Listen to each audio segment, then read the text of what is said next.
Because I am in the process of an LS swap myself, I decided to pick this video because you just can't go wrong with the looks and the features of German with the American muscle, sound, power, and feel. Let's get into this video.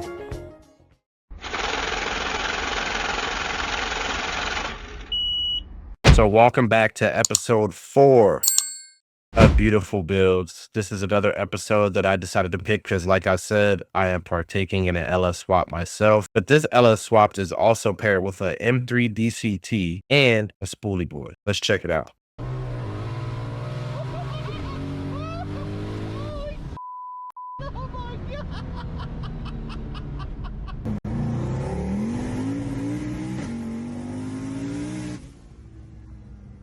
That thing fucking rips. And it looks good. Like a very simple looking clean 35 build, 335i build. But it's got that beauty of an LS under it. Look at that.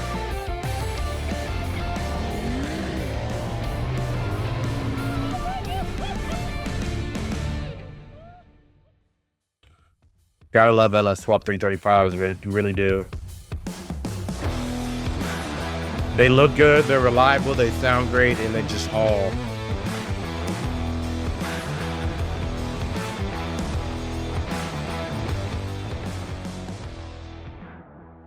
Hi, my name is Drayson Mead. This is my 2008 BMW e90 335i. The car has a Texas Speed sleeved stock 5.3 block. It's 388 cubic inch. It's a 4125 bore, stock 5.3 stroke. It's a crank rod piston deal, K1 crank, ARP main studs, Texas Speed I-beam rods, Wiseco pistons. It's a cam motion ground, 238, 248 on a 116 plus 4 LSA. Car has a F80 DCT behind it. I drove a buddy's F80 one time, and I knew I had to have a DCT in something. Just the feel of the trains is amazing. It's controlled by HTG unit. It's a Polish brand. It's a full stained aluminum deal. We steal all the solenoids from the trans, control it that way. Got SSP, Spec X clutches and baskets. It's got the Slim's Jet, Big Mama billet oil pan, and that's about it for the trans. It's very surprising. It's living actually. It's bone stock gear set, sync. So I'm in the process of deciding if I want to do T56, TR 6060, or if I want to maintain the stock BMW trans with, damn, I don't know, dude, an M3 F80 DCT. Sounds like business. Sounds like business, chat. Everything inside, bone stock.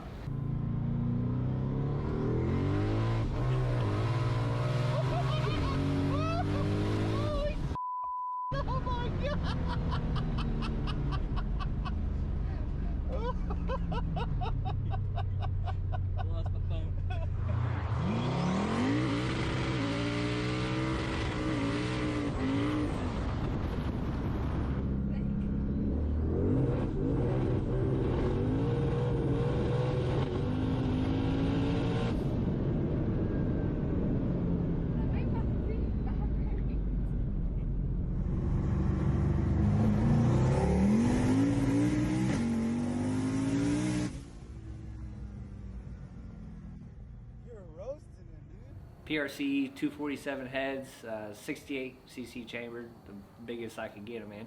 Custom turbo kit made by Travis Ball at Ball Metal Fabrication and Hot Rods. We started with LS3 manifolds, cut the ends off, V-band, normal stuff. Twin precision 67 66s, twin 40mm gates, 3-inch turbo back, all the way to the bumper with 3-inch loud valves about under the driver's seat, passenger seat. NCC Fab, 1500 horsepower vertical flow. Got a Pro Charger, Big Red Race. I had it laying around, so we used it. BTR equalizer, intake manifold on top of it with the rails. The Bosch 210 fuel injectors. Super simple fuel setup. Got a stock B&W intake pump, feeds the surge tank. Twin 525s in the surge tank. Dash 10 feed, comes to wide, dual 8s to the rails, dual 8s out to a single 8 return. All the tuning on the car has been done by me. Engine, trans. The trans was a learning curve. I've had the HTG unit for a year and a half now. It wasn't a whole lot of information on it. It's still a relatively new swap. Learning curve on that, but I'm super excited with the progress that HTG's made with firmwares and and my ability to tune them. The car drives great. The low load upshifts, the downshifts, with the throttle blips, the full throttle upshifts and everything. It's such a blast to drive.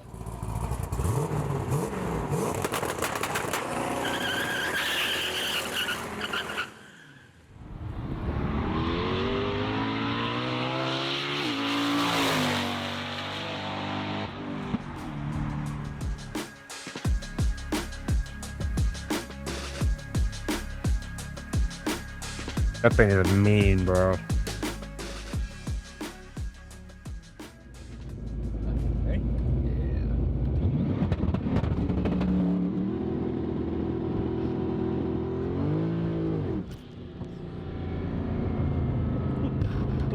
She's trying to go right there on that concrete. Dude. It was looking, man. I don't know where this little magic dial's gonna be, but Oh, I'm gonna set it to put it on 4 for it. put it forward. We'll do 4 first. All right.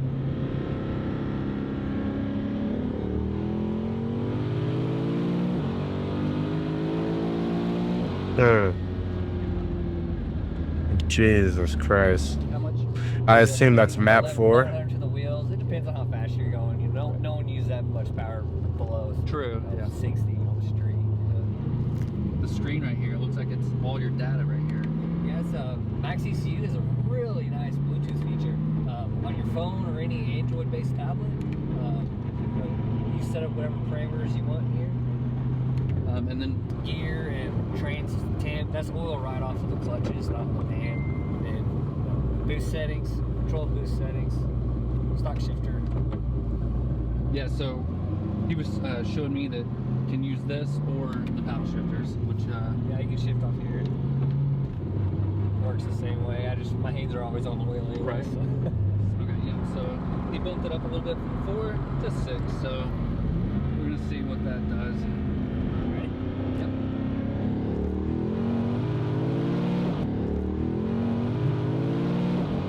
There.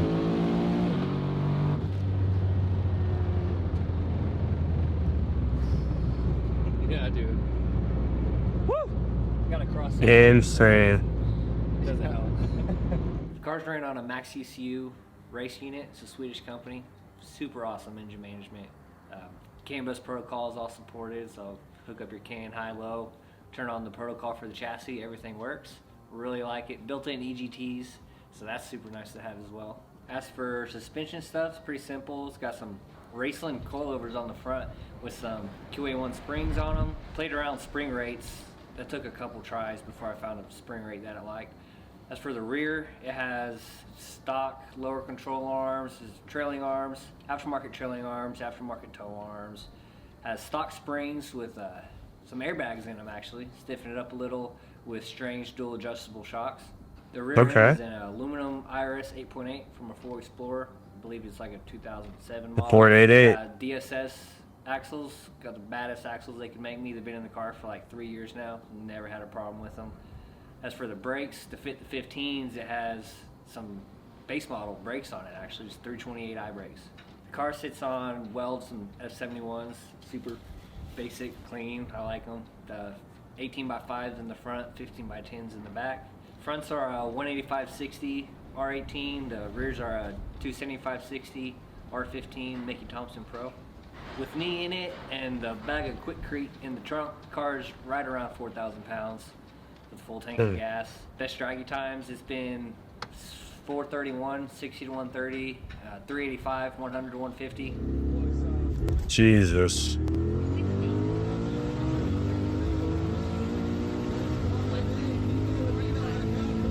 Uh,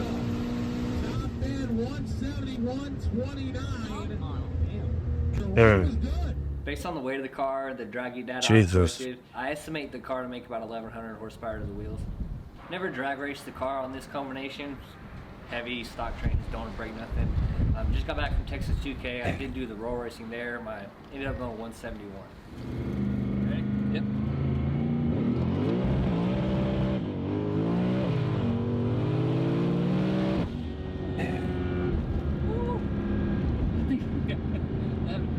that thing fucking ribs, dude.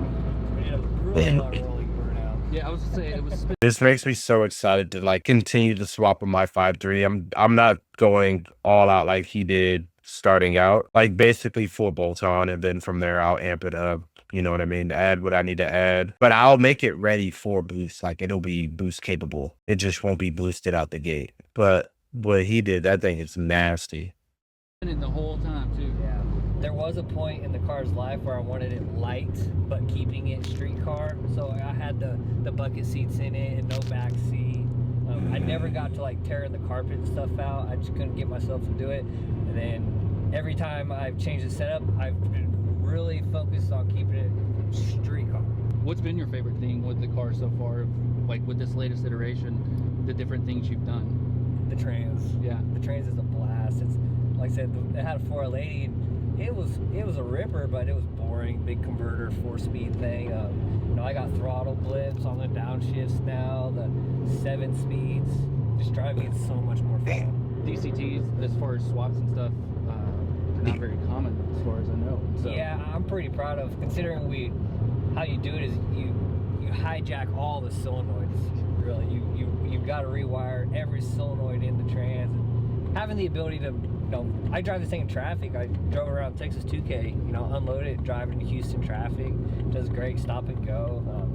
There's a lot going on in there. You know, there's like, I want to say there's 6-7 tables per shift, Okay. up and down. And you know, you have your take up, leaving from a stop. You know, there's anti-stall tables. There's, you know, once it's in gear driving, it's pretty easy. It's a clutch pressure table, line pressure, but yeah, there's a lot that goes into it. A lot of loops in my neighborhood learning how to tune it. I was gonna say, because probably the slower stuff is harder to tune in and get balanced. And The lower the gear, the harder it is to make smooth because there's a pre-fill pressure, there's a rise time, there's a lot going on, and the low gears are so short, you feel any kind of imperfection in your is tune. it still a map, I guess? Yeah, there's a bunch of maps. Yeah. There's, like I said, there's a pre-fill pressure, there's a pre-fill pressure time, there's a rise time, there's a shift pressure, Right over my shift head, pressure bro. time, there's a spread time. Yeah, he would have wanted to. Whenever I first started, I drove my buddy's DCT car. I said, man, I gotta have something with the DCT unit. So I bought the HTG unit. Not a lot of info out there. I was by no means the first to do it. Long story short, yeah, my buddy Andre, he's in Florida. He put a DCT in his car. We kind of worked through some bugs and issues together on that. There's been a lot of people that I've talked to about it, talked with about it, helped out. They helped me. You know, you only run into so many things by yourself. It's getting more popular. These transmissions are stout. I mean, like I said, this is a stock gear set trans. That's crazy, man. Clutches and baskets and The fact that it's so factory and dealing with LS torque versus, oh yeah. you know, I'm not gentle on it. You know, I give it. You know, if the traction's here, I give it the boost as fast as I can. I have torque management on the shifts. You know, I Okay. pull timing on the shifts. I ramp it back. yeah, you were saying about boost by Yeah. gear and all that. You kind of have a yeah, it's boost bunch by of stuff speed. or boost by speed, yeah. Based off front wheel speed.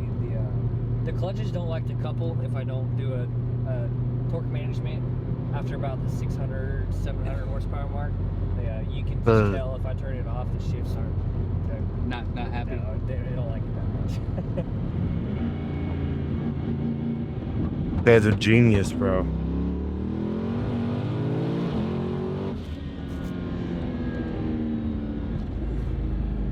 He knocked the tires off that time. Dude, it just went, man. This thing has Yeah, been that- hooked up today. I was 6. So like 11 or 10 and 11 are linear boost ramps. So it's like 20. I think 10 is 20 all the time. I think 11 is 24 all the time. And that'll knock the Damn. tires off. Pretty much any speed on the street. Jesus. So how do you learn about doing like tuning and everything? Like, I mean, you're the one touching all of this, so. People ask me that, and I don't really know. I had a Holly on the car before, which is an awesome ECU to start learning Yeah. on. Actually, you grasp the concept or you don't. It's all, as far as standalone stuff, it's all very similar. You know, you got a VE table, a spark map, and half the time the configuration and everything is the hardest part. It takes the longest to do, but I don't know. It's always I grasped it really fast. Well, You and know, if you it know how- interests you, like you said, Yeah. that's everything right there. Yeah, when you know how motors work, it really helps a lot. Yeah, for sure. Which I didn't even ask you this. What led you to pick the 335i? Like, I had it. I bought it, 5-6 years ago because I knew you could do bolt-ons E85 and make like 400 wheels stock turbo, and that's originally why I bought it. That makes sense. I feel like most people buy them. But, Then you just committed to it, man. yeah, I had the car. It's a super nice chassis for being a 2008. The chassis is great. Yes, it is. Mine's a 2008. And it looks timeless still. Like, that car doesn't look that old.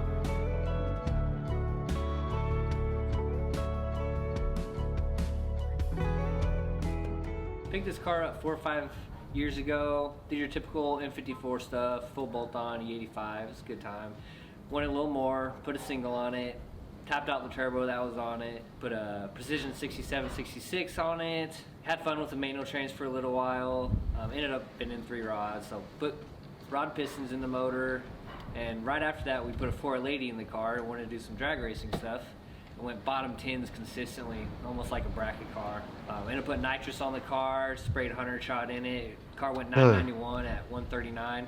I was wanting to make some more power. LS, obviously, easiest, most reliable way to do it most of the time. I found this guy, Michael Page, LS e90X, which wasn't a thing at the time, but I found this guy, Michael Page, who had swapped one.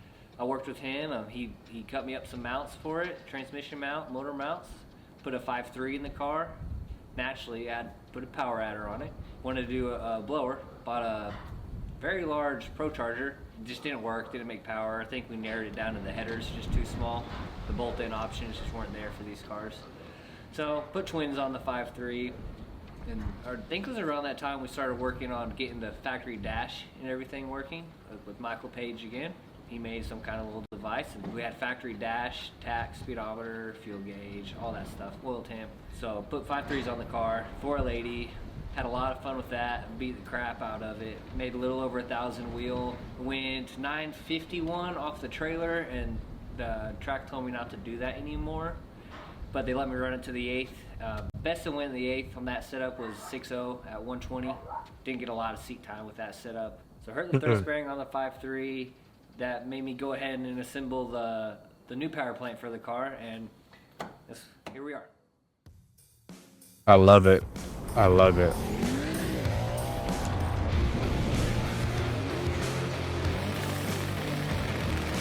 And I genuinely see why people just drop LSs and things. Like, for example, the LS I picked up, the 5.3, complete motor, had everything to it but the harness. $500. Up to the door, up to the dude's house. What's his name? He picks it up, puts it in the Jeep. We drive home, take it apart, and I'm looking for parts for it, chat. You could buy parts off Amazon for it that are like actual parts from like actual companies. Like, and the parts are dummy cheap. Like Sloppy Mechanic sells a whole cam kit, everything you need to assemble the top end for $400, and then you could buy everything you need to assemble the bottom end for like another like maybe $400 or $500. Trunnions, push rods, LS7 lifters, lifter trays, valve springs, valves, all the gaskets, all the hardwares. Like, you could do it all though, and you could do it for less than 2,000. Like 2,000 is I'd say like maybe 1,500 if you want to do like literally just like a rebuild. So it's crazy, but that's the video. That's the video we got. Shout out to Michael Page, aka LS e90. Check out his page if you ever consider doing a swap. If you know anything about LS's, 5.3s, 4.8s, 6 liters, 6.2s, etc., so on and so forth, hit me up down in the comments. I would love to pick anyone's brain if they got anything in mind. But be sure to like, comment, and subscribe, Mitch family. Be sure to blow that up so we can get these followers up. Be sure to do that, and I will catch you on the next one. Peace.